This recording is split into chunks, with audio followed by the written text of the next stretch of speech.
Assalamualaikum warahmatullahi wabarakatuh. Perkenalkan, saya Kirana Pasha Mazaya, NPM 104-119-234.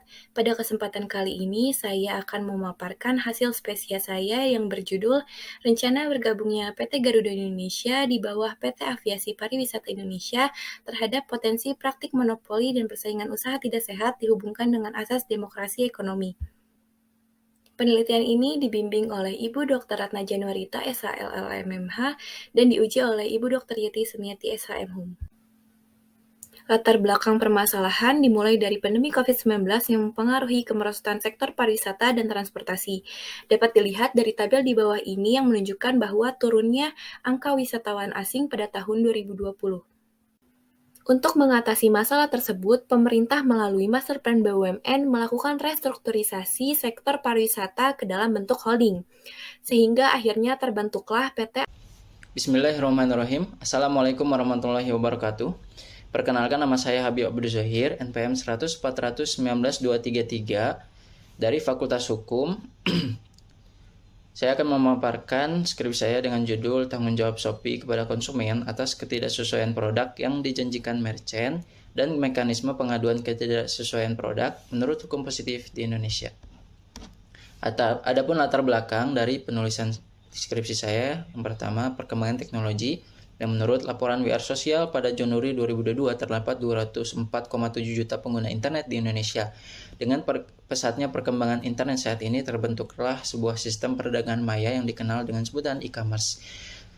E-commerce adalah kegiatan bisnis yang melibatkan konsumen, manufaktur, penyedia layanan, dan pedagang perantara yang menggunakan jaringan internet. Salah satu bentuk e-commerce adalah marketplace. Di Indonesia terdapat banyak marketplace yang tersebar seperti. Assalamualaikum warahmatullahi wabarakatuh. Saya Liza Sari Rahayu, NPM 100-419-200, Fakultas Hukum, akan mempresentasikan mengenai hasil penelitian saya berupa skripsi yang berjudul Perlindungan Hukum Terhadap Anak dari Kekerasan Seksual di Lingkungan Pesantren ditinjau dari Undang-Undang Nomor 12 Tahun 2022 tentang Tindak Pidana Kekerasan Seksual dan Undang-Undang Nomor 35 Tahun 2014 tentang Perlindungan Anak. Kondisi lingkungan pendidikan yang aman dan nyaman akan memudahkan anak untuk berkembang sehingga menjadi pribadi yang lebih baik.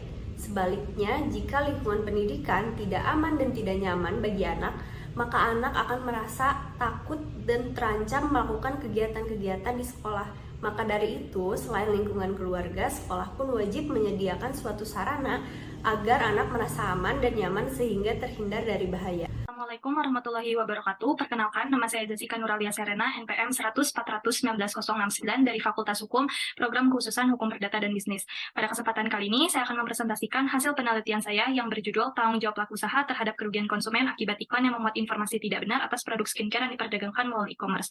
Penelitian ini dilakukan di bawah bimbingan Ibu Profesor Dr. Hajah Neni Sri Imaniati, SHMH. Baik, yang pertama adalah latar belakang penelitian, di mana kondisi idealnya atau dasolennya pada penelitian ini diawali dari adanya perkembangan revolusi industri yang memiliki dampak global bagi kemajuan di beberapa bidang, seperti contohnya di bidang ilmu pengetahuan, industri, perdagangan, serta teknologi telekomunikasi dan informatika, yang dapat membawa perluasan terhadap ruang gerak transaksi jual beli barang dan jasa. Perubahan tersebut dapat terlihat dari yang pada awalnya transaksi ini dilaksanakan secara konvensional, tapi kini transaksi jual beli barang dan jasa dapat dilakukan secara online melalui e-commerce. Pelaku usaha transaksi online pun mulai melakukan inovasi dalam mempengaruhi konsumen untuk melakukan pembelian dengan membuat iklan yang di dalamnya memuat informasi mengenai produk barang dan atau jasa. Assalamualaikum warahmatullahi wabarakatuh. Perkenalkan, nama saya Salsabila Fauja Mafira dengan NPM 1004041919198 dari Fakultas Hukum, Prodi Ilmu Hukum Angkatan 2019 akan mempresentasikan hasil penelitian saya yang berjudul Penegakan Hukum Terhadap Tindak Pidana Penipuan Melalui Aplikasi Pencarian Jodoh Tinder dan Upaya Pencegahannya di bawah bimbingan Bapak Dr. Ade Mahmud, SHMH. Dalam penelitian ini dilatar belakangi oleh berbagai macam masalah, yaitu perubahan budaya, di mana perubahan budaya yang zaman dahulu dan sekarang itu berubah, di mana pola interaksi masyarakat ini saat ini lebih memilih pola interaksi menggunakan media sosial dibandingkan pola interaksi menggunakan face-to-face communication. Berdasarkan survei dalam Asosiasi Penyelenggara Jasa Internet pun menyebutkan sebanyak 88,13% internet itu digunakan untuk mengakses media sosial. Dengan perubahan teknologi yang semakin hari semakin canggih, mengakibatkan munculnya inovasi-inovasi baru, yaitu munculnya inovasi aplikasi pencarian jodoh Tinder